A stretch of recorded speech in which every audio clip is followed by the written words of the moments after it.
अगर आपकी slip disc surgery हो चुकी है और उसके बाद भी आपको पैर में दर्द या शाटिका की प्रॉब्लम हो रही है तो इसके क्या कारण होते हैं। सबसे पहला कारण ये रहता है कि अगर आपको कोई शुगर या मेटाबॉलिक प्रॉब्लम है, जैसे यूरिक एसिड या अनकंट्रोल्ड शुगर, डायबिटीज़, तो इस तरह की सिचुएशंस में भी आपको अच्छी सक्सेसफुल सर्जरी होने के बाद भी पैर में दर्द रह सकता है। इसका कारण ये है कि जिन लोगों को शुगर होती है उनको न्यूराइटिस के चांसेस ज़्यादा होते हैं। न्यूराइटिस मतलब नर्व का इरिटेशन या फिर इन्फ्लेमेशन।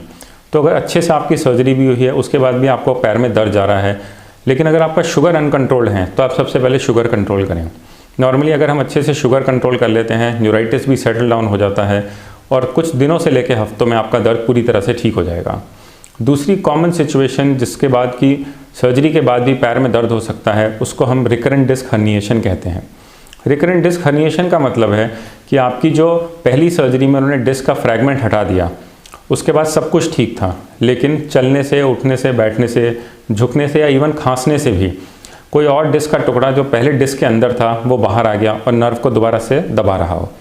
उस सिचुएशन में नॉर्मली जब हम एमआरआई करते हैं तो उस समय पता चल जाता है कि कोई नया डिस्क का टुकड़ा बाहर आ गया है जो कि नस को दबा रहा है।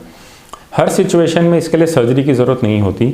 इनिशियली हम नर्व रूट ब्लॉक या मेडिसिन से या एक्सरसाइजेस से ही कोशिश करते हैं कि ये सेटल डाउन हो जाए।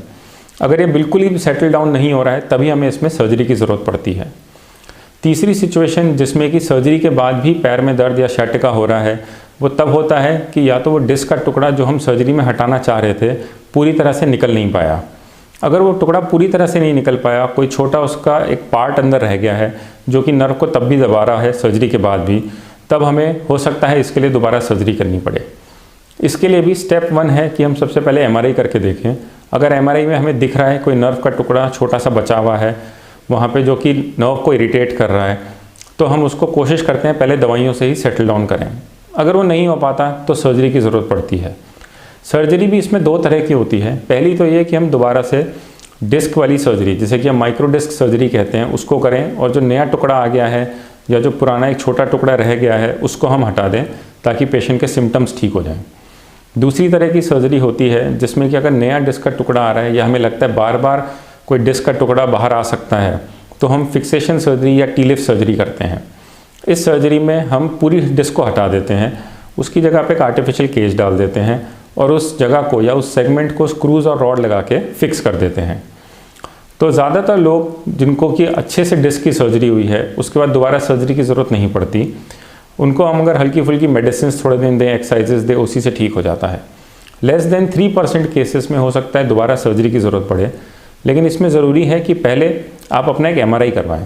अगर आपका नया एमआरआई मतलब सर्जरी के बाद का एमआरआई ये दिखा रहा है कि नर्व पे किसी भी तरह का प्रेशर है, तभी हमें कोई उसके लिए सर्जरी सोचनी पड़ती है। और सर्जरी दोनों में से कौन सी तरह की हो ये भी हम डिसाइड करते हैं कि आपकी पहली सर्जरी कितनी दिनों पहले या कितने महीनों पहले हुई थी या कितनी बड़ी या कितनी छोटी सर्जरी थी।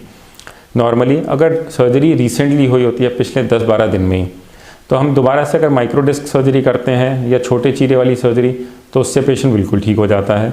अगर सर्जरी बहुत महीनों या सालों पहले हुई है और एक नया डिस्क का टुकड़ा निकल गया है 4 या 5 साल के बाद, तब उसमें माइक्रो डिस्क सर्जरी काम नहीं करती, तब हम टी-लिफ्ट सर्जरी करते हैं और इसके रिजल्ट्स भी ऑलमोस्ट नॉर्मल सर्जरी या फिर प्राइमरी सर्जरी जितने ही अच्छे हैं। पेशेंट का दर्द पूरी तरह से चला जाता है और वो अपनी नॉर्मल लाइफ में वापस आ जाता है। अगर आपको हमारा ये वीडियो पसंद आया तो हमारे चैनल को सब्सक्राइब करना ना भूलें और ज़्यादा से ज़्यादा शेयर करें।